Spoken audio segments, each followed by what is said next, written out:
They say the Vatican's the holiest place on earth. But what if it's also the most secretive? Behind its sacred walls are vaults of hidden knowledge, banned books, mysterious deaths, and centuries of silence. What are they hiding? And why don't they want you to know? If you're ready to uncover what lies beneath the surface, forbidden truths, suppressed history, and the secrets they never taught you in church, then stay tuned. Behind the thick walls of Vatican City lies one of the most secretive institutions in the world, the Vatican Apostolic Archive. This isn't your average library. It's a sealed vault stretching over 85 kilometers of shelves, filled with documents, manuscripts, letters, and books that date back more than 1,200 years. For centuries, this vast collection has remained closed to the public, guarded not just by locks and keys, but by centuries of strict Vatican policy. Until recently, even its name reflected its mystery. Once called the Vatican Secret Archive, its very title sparked curiosity and conspiracy theories worldwide. What could the Church be hiding within these walls? What knowledge is considered too dangerous, too powerful, or too heretical to be exposed? These are the questions that have haunted scholars, historians, and skeptics for generations. Among the known contents are documents like the excommunication of Martin Luther, the trial transcripts of Galileo, letters from kings and emperors, and correspondence from Adolf Hitler during World War II. But those are just the tip of the iceberg, mere breadcrumbs left visible to maintain control over the narrative. Many believe that buried deeper in the archives are suppressed texts, alternative gospels, records of early Christianity before the Roman Church established its dominance, and potentially explosive documents that could challenge the foundations of modern Christian doctrine. Some whisper that the Vatican possesses documents detailing the true origins of the Church, suggesting that many of its sacred rituals were borrowed or rebranded from older pagan practices. Others claim that scrolls exist which question the divinity of Christ, portraying him more as a revolutionary teacher than a literal Son of God. Such materials, if released, could upend centuries of religious teaching, not just for Catholics, but for Christians worldwide. Adding fuel to mystery is the Vatican's extremely selective access policy.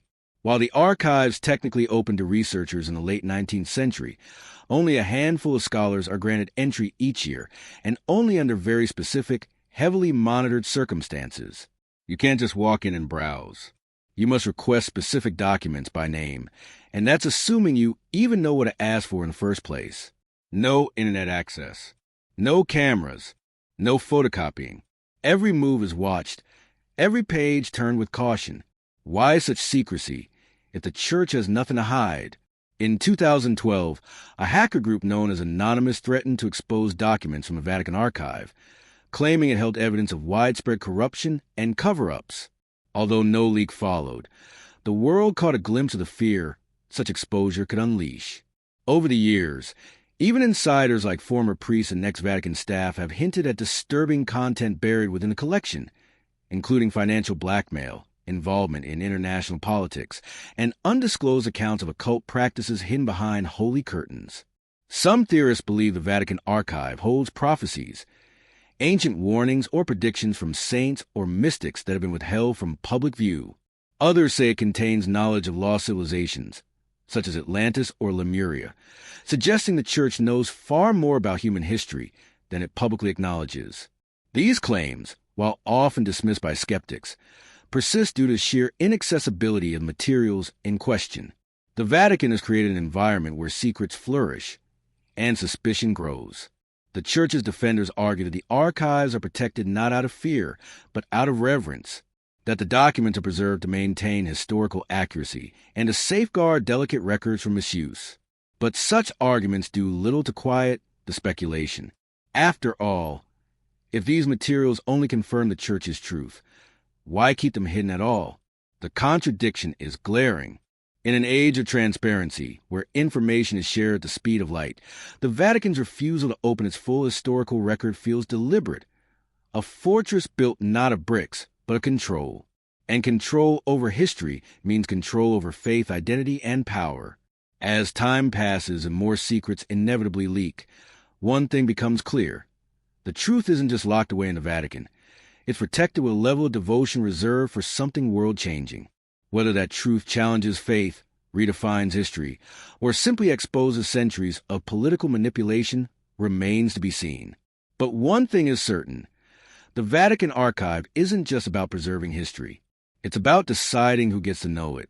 Most people assume the Bible is a complete, unchangeable book, the direct Word of God, preserved perfectly through the ages. But what if that wasn't true? What if powerful hands, long ago, carefully decided which books should be included and which ones should be erased from history forever? The Bible as we know it today is a product of centuries of decisions, councils, edits, and, some argue, censorship. And no institution has had more influence over that process than the Vatican. There are more than 60 books that didn't make it into the Bible. These texts, often called apocrypha or lost books, include writings that were once read and respected by early Christians, even some believed to be divinely inspired. But over time, these books were branded heretical, banned, and hidden away. Some were written by apostles. Some give alternative accounts of Jesus' life. Others speak of angels, giants, strange cosmologies, and spiritual wisdom that challenges everything the modern church teaches. One of the most infamous is the Gospel of Thomas, a collection of sayings directly attributed to Jesus. But unlike the canonical Gospels, it presents Jesus not as a divine Savior who demands worship, but as a mystical teacher encouraging inner enlightenment. Then there's the Book of Enoch, which goes into shocking detail about fallen angels, Nephilim giants, and heavenly secrets that sound more like science fiction than scripture. It was so controversial that it was removed entirely, despite being quoted in the Book of Jude, which still remains in the modern Bible. Why were these books removed? Was it a matter of theological clarity, or a way to control what people believe? The answer may lie in the history of the early church. In the 4th century, Emperor Constantine convened the Council of Nicaea, where early Christian leaders gathered to settle major disputes about doctrine. It was during this period that many books were discarded, edited, or fused together. The goal wasn't just religious purity, it was political unification. By eliminating texts that contradicted the official narrative, the church could present one version of truth, one version of Christ, one path to salvation, controlled entirely through the Vatican. But these missing books didn't vanish. They were copied in secret, hidden in caves, buried in deserts, and passed down through underground editions. In 1945, a monumental discovery near Nag Hammadi in Egypt revealed a stash of ancient Christian texts, many of them previously unknown. Among them were the Gospel of Mary Magdalene, the Gospel of Philip, and others that painted a radically different picture of early Christianity. Some even suggest that Mary Magdalene wasn't just a follower, but Jesus' most trusted disciple. And perhaps even more. The Vatican's response? Silence. These discoveries shook the foundation of modern Christianity, yet the Church treated them as fringe anomalies, not worth public discussion. But scholars weren't so dismissive. They knew these texts had been deliberately buried, not just physically, but spiritually. And the institution most responsible for keeping them out of the public eye? The Vatican. There are still whispers of other texts hidden within the Vatican archives. Scrolls and manuscripts never released, possibly too dangerous to be made public. Some believe they contain spiritual knowledge that predates Christianity itself. Connections to ancient mystery schools, Egyptian cosmology, or Eastern mysticism. Others suggest that certain books reveal contradictions in the resurrection story, or even suggest Jesus survived the crucifixion and traveled east. These theories may sound wild, but they persist because of one undeniable truth. The Church has something to hide. Even today, discussions about these missing books are discouraged in official religious circles. Priests rarely mention them. Churchgoers often don't even know they exist. And those who do speak about them, especially in deeply Catholic countries, are often labeled heretics or conspiracy theorists. But the question remains, if these books were truly meaningless, why go to such lengths to bury them? Some modern theologians believe that including these texts could lead to a spiritual revolution, a shift from external worship to internal awakening, a realization that the divine is not distant, but already within us. And that may be the very reason the Vatican fears them, not because they are false, but because they are too true, too empowering, too liberating. History isn't just about what we remember. It's about what we're allowed to remember. And the missing books of the Bible represent a memory the Vatican has tried desperately to erase. But secrets never stay buried forever. And as more people begin to ask questions, the hidden pages of history are slowly being turned once again. From the outside, the Vatican may look like a holy city dedicated to God, but deep within its corridors exists one of the most shadowy financial institutions in the world, the Vatican Bank, officially known as the Institute for the Works of Religion, IWAR. This isn't your typical religious treasury. It operates with levels of secrecy that rival intelligence agencies, and for decades, it has been entangled in scandals involving corruption, organized crime, and even suspicious deaths. The Vatican Bank was established in 1942 during World War II. Its purpose was supposedly to manage church funds and support religious activities. But over time, it grew into a global financial powerhouse, with assets worth billions and accounts held under code names. Because the Vatican is a sovereign state, it isn't subject to most international financial regulations. That made the Vatican Bank a perfect place to hide money, move funds without detection, and, as evidence has shown, launder illicit wealth.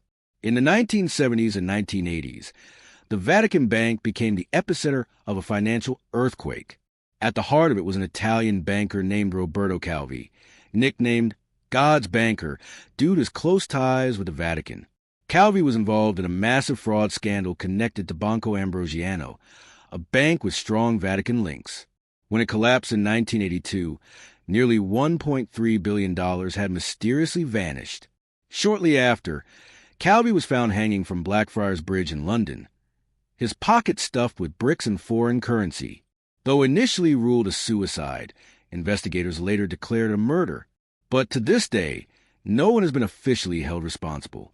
That same year, another suspicious death rocked the Vatican. Archbishop Paul Marcinkus, who headed the Vatican Bank, was accused of involvement in the scandal but was never extradited due to Vatican City's diplomatic immunity. Instead of justice, there was silence. A protective wall was built around the church's top financial elite, and the full truth of what happened was buried under decades of political pressure and secrecy. But it didn't stop there. In the 1990s and 2000s, multiple reports surfaced linking the Vatican Bank to money laundering operations, particularly involving the Sicilian mafia. Anonymous accounts were found. False charities were being used as fronts. Huge sums of cash were flowing in and out without documentation. The bank, despite promising reforms, kept its operations cloaked in shadows. In 2010, an Italian investigation froze €23 million belonging to the Vatican Bank due to money laundering suspicions. The case embarrassed the church and forced Pope Benedict XVI to take action. He created new oversight offices and passed laws for financial transparency. But insiders claimed it was too little, too late. The system was too deeply entrenched. Even Pope Francis, who came to power with a reformist image, faced major resistance when he tried to clean up the bank. Several top officials were quietly removed. Others resigned. Whistleblowers reported intimidation. Perhaps most chilling is the belief that some individuals connected to these scandals paid the ultimate price for what they knew. Beyond Calvi's suspicious death, there have been several unexplained suicides, vanishing priests, and silent resignations. The Vatican has never offered full explanations. Documents are kept locked. Journalists digging too deep find themselves ignored, or worse, threatened. One of the most recent scandals involved the misuse of church funds to buy luxury real estate in London. It sparked global outrage and revealed that donations intended for charity were being diverted into shady investments. Millions vanished, and high-ranking officials were implicated. Once again, the Vatican promised transparency, but few real consequences followed. Critics argue that the Vatican Bank is not just a financial institution. It is a tool of power. Through it, the Church has funded political movements, supported dictatorships, and exerted influence over governments. When combined with religious authority, money becomes a weapon, and the Vatican has wielded it masterfully for decades. For an institution that preaches morality and faith, the hypocrisy is staggering. The same church that condemns greed has hidden billions behind stone walls. The same leaders who call for justice have protected criminals. And while the faithful donate coins in hope, those coins may be funding deals with cartels, mafias, and oligarchs. The Vatican Bank isn't just a scandal. It's a symbol of how power, even when cloaked in holiness, can be corrupted beyond recognition. And as long as the truth remains locked in vaults and whispered in fear, the question will remain, what else is the Vatican hiding behind its sacred veil? When most people think of the Pope, they imagine a peaceful religious leader draped in white robes, offering blessings and prayers. But behind that holy image lies something far more complex, a figure with immense global power. The Pope isn't just a spiritual guide, he's also a head of state, and the Vatican isn't just a place of worship. It's a sovereign country with its own diplomats, intelligence channels, and centuries-old political influence that quietly shapes the course of nations. For over 1,000 years, the Vatican has pulled strings behind world events. From a crowning of emperors in medieval Europe to secret deals with fascist regimes in the 20th century, its reach is undeniable. And though modern politics is increasingly secular, the Vatican still maintains influence through a deeply rooted network of alliances, lobbying, and quiet diplomacy, often referred to as soft power. Officially, the Vatican claims neutrality. It says it doesn't interfere in politics. But history tells a different story. During World War II, for example, the Vatican signed a concordat with Nazi Germany, known as the Reichskonkordat, which gave Hitler's regime legitimacy in exchange for protecting the Church's interests. Though the Vatican later denounced the atrocities of the Holocaust, its initial silence spoke volumes. Some even claim the Church helped smuggle high-ranking Nazis out of Europe through the so-called Ratlins, allowing them to escape justice in the name of preserving Christianity in a post-war world. The Cold War era saw another level of strategic manipulation. The Vatican played a key role in the fall of communism, particularly in Eastern Europe. Pope John Paul II, a native of Poland, used his influence to inspire uprisings like the Solidarity Movement, which eventually helped dismantle Soviet control.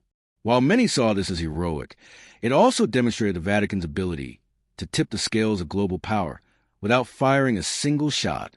Its alliance with the United States during this time created a potent mix of religion and politics that shaped foreign policy for decades.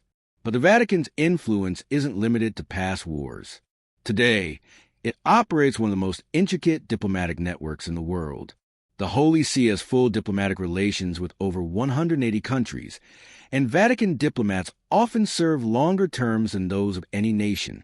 They're not politicians, they're trained clerics, deeply educated in theology, law, and global strategy. These men move silently, influencing UN resolutions, peace negotiations, and policy decisions behind closed doors. One of the most controversial aspects of this power is the Vatican's role in shaping laws related to reproductive rights, LGBTQ+ issues, and education, particularly in predominantly Catholic countries in Latin America, Africa, and parts of Europe. The Church's firm stances have stalled legislation on abortion, blocked access to birth control, and promoted conservative social norms, even when local populations push for progressive reforms. Politicians often find themselves at odds with their own citizens because defying the Vatican can lead to political suicide. Then there are the financial levers. The Vatican has holdings in various multinational corporations, real estate empires, and investment firms. While much of this is hidden behind legal fronts and opaque accounting, the Church's wealth gives it leverage, both as an investor and as a gatekeeper of influence. In some cases, religious loyalty is tied to economic opportunity. Countries with strong ties to the Vatican often receive Catholic funding for education, infrastructure, and relief work, but with moral strings attached. Critics argue that the Pope's political power is unaccountable. Unlike elected officials, he cannot be voted out. His advisors are appointed, not chosen by the people. And yet he can shape global narratives, impact laws, and influence elections, all while claiming divine authority. This combination of spiritual infallibility and political immunity creates a unique and dangerous kind of power. In 2019, reports surfaced of backdoor meetings between Vatican officials and oil executives, political leaders, and tech CEOs. The agenda? Climate policy, digital ethics, and corporate responsibility. While this might sound noble, it raised questions. Who gave the Vatican authority to lead such conversations? What interests are truly being protected, spiritual or strategic? Some believe that the Church uses its political influence not just to protect religious doctrine, but to maintain control. Control over population, control over information, control over the future. And the Pope, as the face of that power, operates not just as a servant of God, but as a global king cloaked in humility. To most of the world, the Pope is a man of peace. But behind the scenes, he is also a master diplomat, a strategist, and a political force few truly understand. The Vatican doesn't need armies to control nations. It has something more powerful: belief. And as long as billions revere the Pope not just as a man, but as a divine authority, his political reach will remain untouchable, hidden in plain sight. The idea of demonic possession might sound like fiction to modern world, the stuff of horror movies and urban legends. But deep inside the Vatican, possession is not only considered real, it is treated as a deadly spiritual threat. There is an entire system, hidden from public view, dedicated to fighting what the Church believes are literal forces of evil. And what's most disturbing is how seriously they take it. The Vatican officially recognizes demonic possession. It has trained exorcists in nearly every continent, pre-selected, groomed, and sanctioned to battle demons using ancient rites that date back centuries. These rituals, many of them based on a ritual Romanum, are not folklore. They are formal church procedures, performed in secret, behind locked doors, and often under immense psychological and spiritual strain. But why the secrecy? Why are exorcisms rarely spoken of publicly? The answer lies in fear, not fear of demons, but fear of exposure. The Church fears that the world saw the full extent of what their exorcists face. It would either be dismissed as madness, or raise questions no one in power wants to answer. Exorcists are not ordinary priests. Their training includes study in psychology, theology, and, most chillingly, first-hand experience with what are called manifestations. These can include voices in ancient languages, unexplained physical strength, knowledge of private sins, and even levitation. While many dismiss these accounts as mental illness or delusion, some cases defy natural explanation. That's when the Vatican steps in. One of the most infamous modern exorcists was Father Gabriele Amorth, the Vatican's former chief exorcist. Before his death in 2016, he claimed to have performed over 70,000 exorcisms. He described terrifying encounters: people vomiting metal nails, speaking with multiple voices simultaneously, reacting violently to holy water or sacred texts. Amorth openly stated that Satan had infiltrated the very heart of the Vatican, and many believe he wasn't speaking metaphorically. According to insiders, the Vatican keeps a classified archive of exorcism records. Case files so disturbing they are locked away, accessible only to authorized personnel. These files allegedly contain video recordings, written testimonies, and doctor reports that document real-life possession cases. Some of these cases, insiders say, involve children, priests, or even members of religious orders. The implication? Evil doesn't always attack from the outside. Sometimes it rises from within. The process of exorcism is brutal. Victims are often restrained. Sessions can last for hours, even days. The exorcist prays, demands the name of the demon, invokes Christ, and commands it to depart. The demon resists violently. In rare cases, people have died during the ritual, either from exhaustion or injuries sustained during the ordeal. The Church denies responsibility. The cause is always explained away, and the files disappear into silence. The Vatican trains exorcists in strict secrecy. While some dioceses hold quiet seminars, the real instruction happens in Rome, in hidden halls where centuries of spiritual warfare are passed down like forbidden knowledge. And while the Church downplays the numbers publicly, reports suggest that demand for exorcisms is rising globally, especially in countries experiencing spiritual confusion, addiction, or political unrest. The Church attributes this to the spread of occult practices, demonic symbols in pop culture, and people opening spiritual doors they don't understand. But some conspiracy theorists believe the truth runs deeper. They claim that the Vatican's interest in exorcisms is not just reactive, it's proactive. That deep inside the archives, there are files on demonic entities, patterns, even gateways. Some say the Vatican has identified areas around the world where demonic activity is concentrated, hot zones of supernatural unrest. Whether these zones are being observed, controlled, or even used for spiritual experiments remains a terrifying mystery. Others go further, claiming the Vatican may be in possession of ancient texts written in languages no longer spoken. that describe rituals far older than Christianity, rituals that allow contact with spirits, control over spiritual dimensions, or even the summoning of dark forces. These writings are never released. Some say they are locked in the Vatican Apostolic Archive, classified under spiritual security, levels most will never access. If true, this would mean that the Vatican isn't just protecting the world from evil. It may also be studying it, cataloging it, even negotiating with it. The most frightening part? You'll never hear this from the pulpit. The Church speaks of love, peace, and faith. But beneath the marble floors and golden crosses, a war is being fought. One that doesn't involve bullets or politics, but unseen forces battling for human souls. And as long as people continue to suffer from possessions, the Vatican's war will continue in the shadows, hidden from the world, yet closer than anyone dares to believe. The third secret of Fatima is one of the most closely guarded mysteries in modern religious history. In 1917, 3 shepherd children in Fatima, Portugal, claimed to witness a series of apparitions of the Virgin Mary. Over 6 visits, they received messages, prophecies, warnings, and visions that came to be known as the secrets of Fatima. 2 of these secrets were revealed relatively early. One predicted the end of World War I and the beginning of World War II, and the second spoke of Russia's spreading communism and the need for conversion. But the third?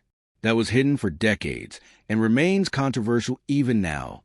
The Vatican refused to release the third secret until the year 2000, despite having received it in writing since 1944.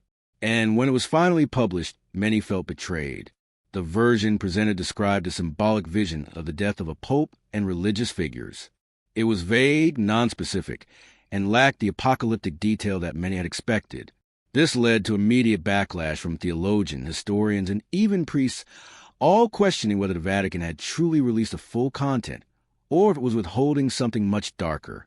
Some insiders have suggested that the true third secret involved a catastrophic prophecy, possibly involving nuclear war, the collapse of the Catholic Church, or even the rise of a false pope. Others believe it speaks of a great apostasy from within the Church itself, that the corruption and spiritual rot would rise not from outside enemies, but from the heart of the Vatican. Cardinal Ratzinger, before he became Pope Benedict XVI, once admitted the secret dealt with great dangers threatening the faith, but never explained fully. Why the hesitation? Why cloak a prophecy in secrecy unless it could shake the very foundations of belief? There are rumors that the third secret foretells a rise of an Antichrist figure, not outside the Church, but wearing the garments of holiness, a deceiver, seated on the throne of Peter, leading millions into darkness while appearing as a beacon of light. Whether metaphor or literal warning, the Vatican's handling of the secret has only deepened public suspicion. Why wait 83 years to release it? And why release such a sterilized, symbolic version?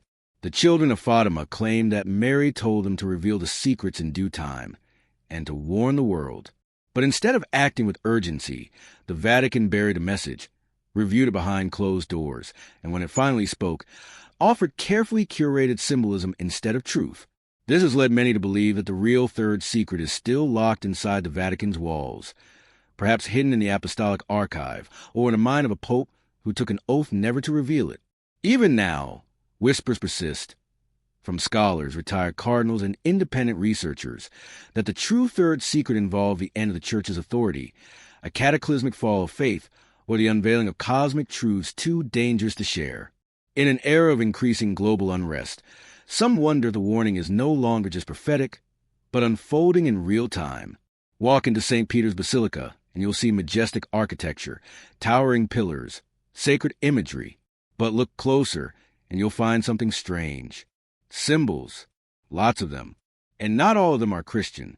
In fact, many of the designs, carvings, and motifs found within Vatican architecture have origins in pre-Christian, even pagan traditions. Why would the holiest site in Catholicism be decorated with ancient Egyptian obelisks, zodiac symbols, and sun discs? This isn't coincidence. It's by design.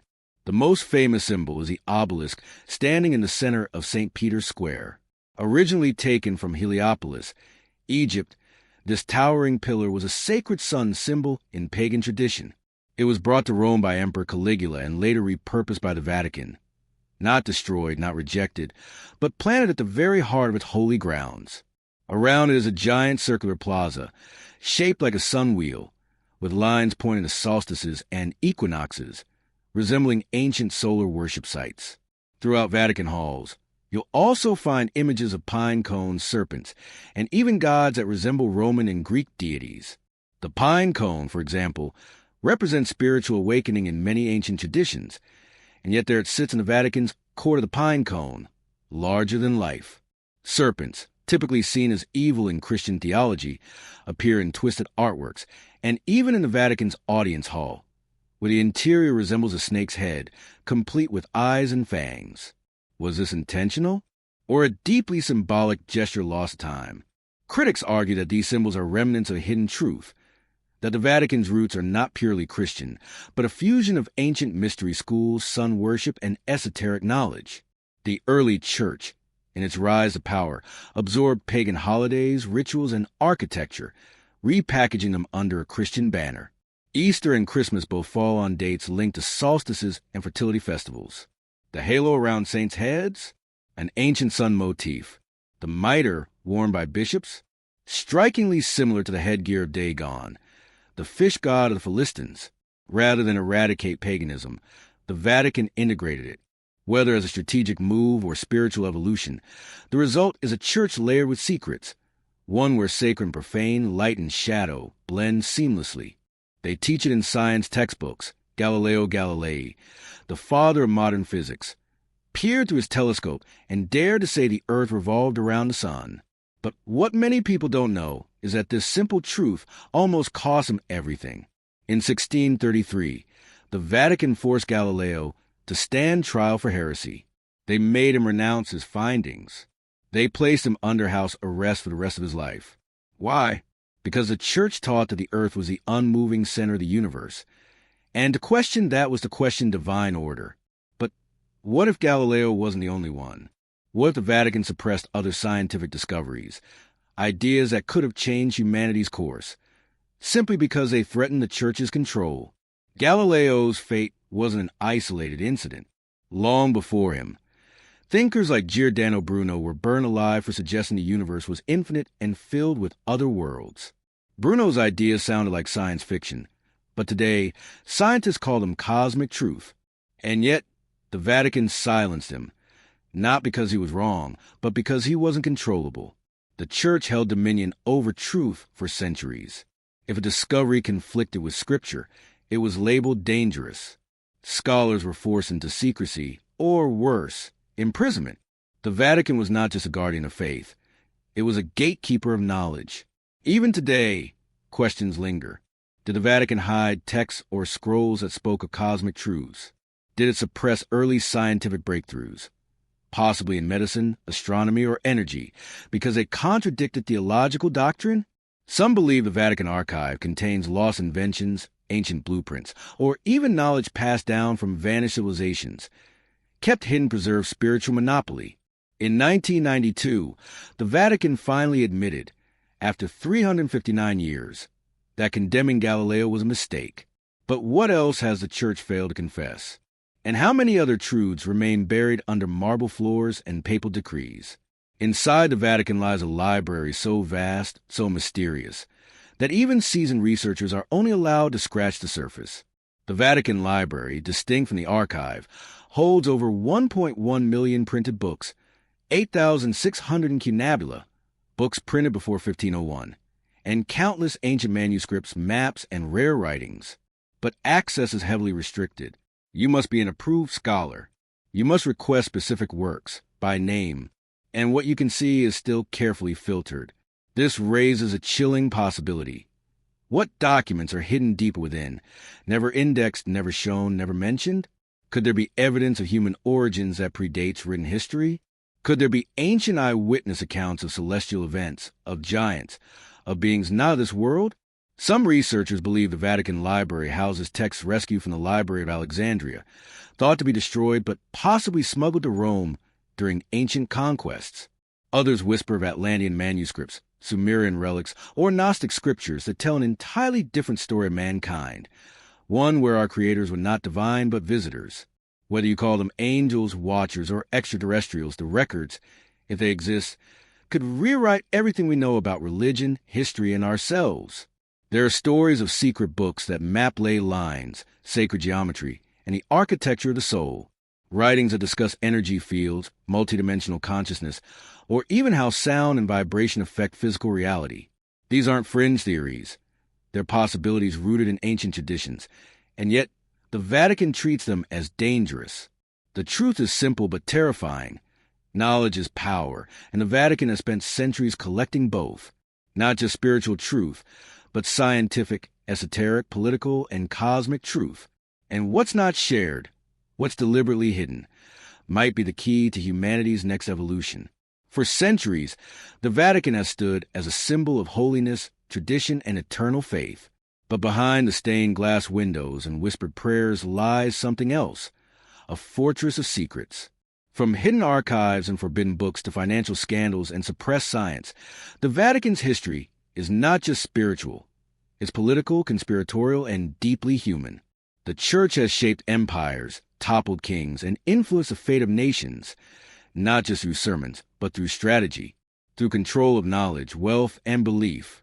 The image of purity is powerful. But what happens when that image is cracked? What truths lie behind the gold-trimmed doors and under the ancient marble floors? This isn't about attacking faith. It's about asking questions. Questions that have been silenced for centuries. Questions the world deserves to explore. Because secrets don't stay buried forever. And truth, no matter how deeply hidden, has a way of rising. From missing gospels to secret exorcisms, from financial scandals to cosmic cover-ups, the Vatican's secrets aren't just locked in vaults. They're protected by silence, fear, and power. But now that you've seen behind the curtain, what do you believe? Detective, drop your thoughts in the comments below. Thumbs up if this opened your eyes, like the video. Loudspeakers, share it with someone who needs to know. Brain and subscribe to History Vault. Because next time, we'll uncover even darker truths hidden in plain sight.